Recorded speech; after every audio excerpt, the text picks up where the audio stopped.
আসসালামু আলাইকুম। অষ্টম শ্রেণীর সুপ্রিয় শিক্ষার্থীবৃন্দ, সবাই কেমন আছো? আশা করি সবাই ভালো আছো। আজকের অষ্টম শ্রেণীর বাংলা দ্বিতীয় পত্র ক্লাসে সবাইকে স্বাগত জানাচ্ছি। আমি সেলিম আহমদ, সহকারী শিক্ষক, বাংলা, পুলিশ লাইন্স উচ্চ বিদ্যালয়, সিলেট।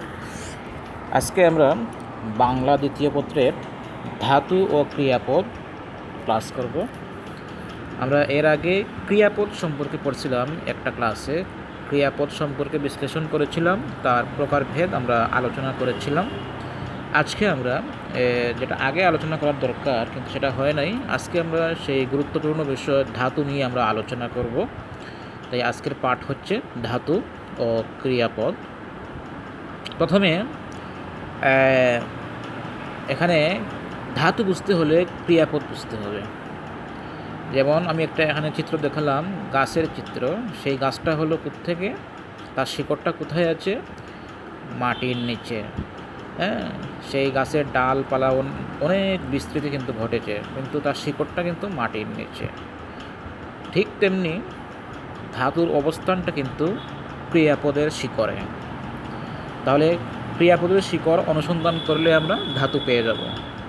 হ্যাঁ, এই যে প্রতিদিন আমরা গাছ থেকে কী করি? হ্যাঁ, শিক্ষার্থীবৃন্দ, এই যে এখানে আমি দেখালাম একটা শব্দ লিখছি আমি, নেই। নি যোগ রস্বই। এখানে নেই হচ্ছে একটা ক্রিয়াপদ, ঠিক না? এই ক্রিয়াপদের মূল অংশ হচ্ছে নি, আর তার সঙ্গে যে ইটা যুক্ত হয়েছে সেটা হচ্ছে বিভক্তি। কোন বিভক্তি? ক্রিয়া বিভক্তি। তাহলে ক্রিয়াপদের যে মূল যে অংশটা আছে সেটা হচ্ছে ক্রিয়া প্রকৃতি, বা যেটাকে ধাতু বলে। আর ক্রিয়া প্রকৃতির সঙ্গে যেটা যুক্ত হয় সেটা হচ্ছে ক্রিয়া বিভক্তি। তাহলে আমরা বুঝতে পারলাম ধাতুর একটা সংজ্ঞা আমরা এখানে দাঁড় করাই, যেটা আমরা আগে বলছিলাম যে ক্রিয়ার মূল অংশকে ধাতু বলে। তাহলে ক্রিয়াপদকে বিশ্লেষণ করলে দুটো অংশ পাওয়া যায়। একটা হচ্ছে ধাতু বা ক্রিয়ামূল, যেমন কর, যা, খা, দেখ, খেল, দে প্রভৃতি।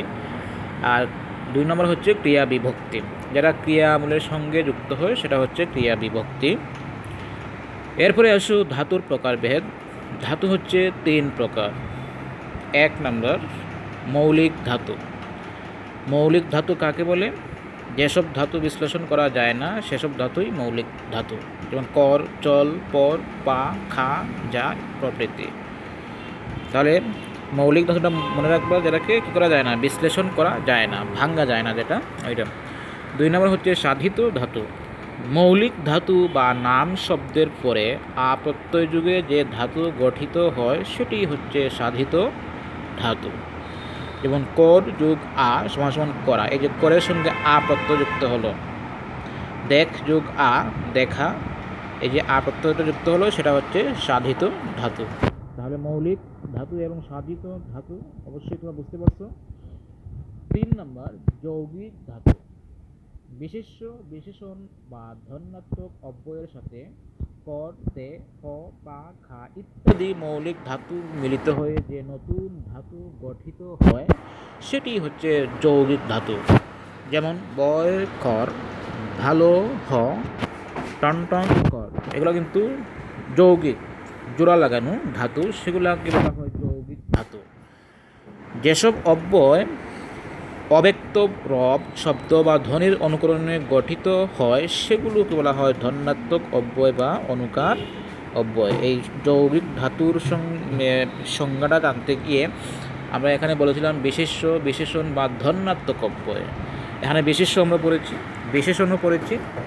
ধন্যাত্মক অব্যয়টা কি, এই যে আমি এখানে লিখে দিয়েছি যে যেসব অব্যয় অব্যক্ত রব, শব্দ বা ধ্বনির অনুকরণে গঠিত হয় সেগুলো ধন্যাত্মক অব্যয় বা অনুকার অব্যয়। যেমন কা কা, এটা হচ্ছে কাকের আওয়াজ। টং টাং, এটা হচ্ছে বেলের শব্দ। শন শন, এটা হচ্ছে বাতাসের শব্দ। টন টন, এটা হচ্ছে এই কোনো কিছু আঘাতের শব্দ।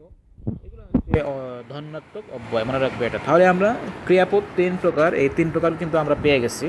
মৌলিক ধাতু ধাতু 3 প্রকার: মৌলিক ধাতু, সাধিত ধাতু এবং যৌগিক ধাতু। এখন আসো মৌলিক ধাতুটা কি। মৌলিক ধাতুর কিন্তু আবার 3 ভাগে ভাগ করা হয়েছে।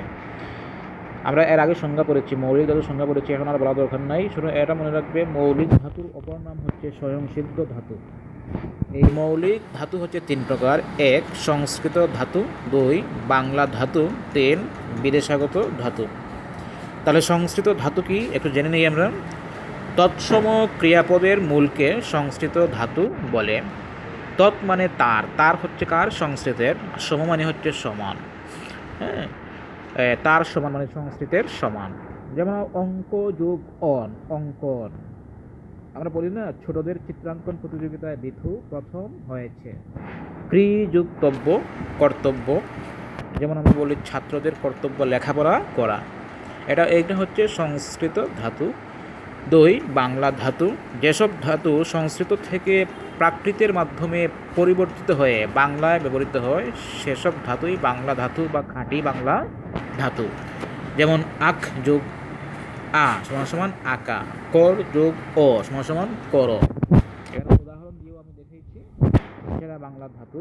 3 বিদেশাগত ধাতু। বিদেশি ভাষা থেকে আগত যেসব ধাতু বাংলা ভাষায় ব্যবহৃত হয় সেসব ধাতু বিদেশাগত ধাতু বা বিদেশি ধাতু। যেমন খাট যোগ বে সমান সমান খাটবে। যত বেশি খাটবে ততই সুফল পাবে। জম যোগ আট সমান সমান জমাট। অন্ধকার বেশ জমাট বেঁধেছে। এখন আসো মৌলিক ধাতুর পরে আমরা পড়ছিলাম সাধিত ধাতু। মৌলিক ধাতুর প্রকারভেদ আমরা পেলাম, তার বিস্তারিত আমরা আলোচনা করলাম। এখন হচ্ছে সাধিত ধাতু। সাধিত হচ্ছে যে আ প্রত্যয়টা যুক্ত হয় সেটা সাধিত। এটাকে 3 ভাগে ভাগ করা হয়েছে। একটা হচ্ছে প্রযোজক ধাতু, একটা হচ্ছে নাম ধাতু, আর একটা হচ্ছে কর্মবাচ্যের ধাতু। এখন হচ্ছে প্রযোজক ধাতুকে মৌলিক ধাতুর পরে অপরকে নিয়োজিত করার অর্থে আ প্রত্যয় যুগে প্রযোজক ধাতু বা নিযন্ত ধাতু গঠিত হয়। যেমন পর যোগ আ, পড়া, এটা তো জানো, প্রযোজক নিজে করে না, অপরকে দিয়ে করায়, ঠিক না? যেমন শিক্ষক শিক্ষার্থীদেরকে পড়াচ্ছেন, শিক্ষক পড়েন নাই, শিক্ষার্থীরা পড়তেছে, মানে শিক্ষক পড়াচ্ছেন, শিক্ষক নিজে পড়েন না, মানে আর আরেকজনকে নিয়োজিত করেছেন। কাদেরকে নিয়োজিত করেছেন? শিক্ষার্থীদেরকে। তাহলে প্রযোজকটা হচ্ছে শুধু প্রযোজনা করা, অন্যকে নিয়োজিত করা, সেটা হচ্ছে প্রযোজক। তার অপর নাম হচ্ছে নিযন্ত ধাতু। 2 নম্বর হচ্ছে নাম ধাতু। বিশেষ্য বিশেষণ ও অনুকার অব্যয়ের পরে আ প্রত্যয় যুগে নাম ধাতু গঠিত হয়। যেমন গোম যোগ আ, ঘুমা, বাবা ঘুমাচ্ছেন। এরপরে আসছে কর্মবাচ্যের ধাতু। বাক্যে কর্তার চেয়ে কর্মের সাথে যখন ক্রিয়ার সম্পর্ক প্রধান হয়ে ওঠে তখন সেই ক্রিয়াই হলো কর্মবাচ্যের ক্রিয়া। কর্মবাচ্যের ক্রিয়ার মূলকে কর্মবাচ্যের ধাতু বলে। সুতরাং আজকের পাঠে আমরা কী কী শিখেছি? ধাতু আমরা পড়েছি, ধাতুর সংজ্ঞা পড়েছি, ধাতুর প্রকারভেদ পড়েছি, তার সংজ্ঞা এবং উদাহরণগুলো পড়েছি। এরপরে মৌলিক ধাতু পড়েছি, মৌলিক ধাতুর প্রকারভেদ পড়েছি। তারপরে সাধিত ধাতু পড়েছি, সাধিত ধাতুর প্রকারভেদ পড়েছি। মোটামুটি আমরা ধাতু নিয়ে আমরা যে ক্লাস করলাম সেগুলোর উপর তোমাদের বাড়ির কাজ হিসেবে থাকবে উদাহরণসহ বিশ্লেষণ করো। সেগুলো হচ্ছে মৌলিক ধাতু, এটা উদাহরণসহ বিশ্লেষণ করবে। বিদেশাগত ধাতু উদাহরণসহ বিশ্লেষণ করবে। কর্মবাচ্যের ধাতু, প্রযোজক ধাতু, সংস্কৃত ধাতু, নাম ধাতু, বাংলা ধাতু, এগুলো উদাহরণসহ বিশ্লেষণ করবে। আশা করি সবাই বাড়ির কাজ করবে। সবাই ভালো থাকো, সুস্থ থাকো, সবাইকে ধন্যবাদ।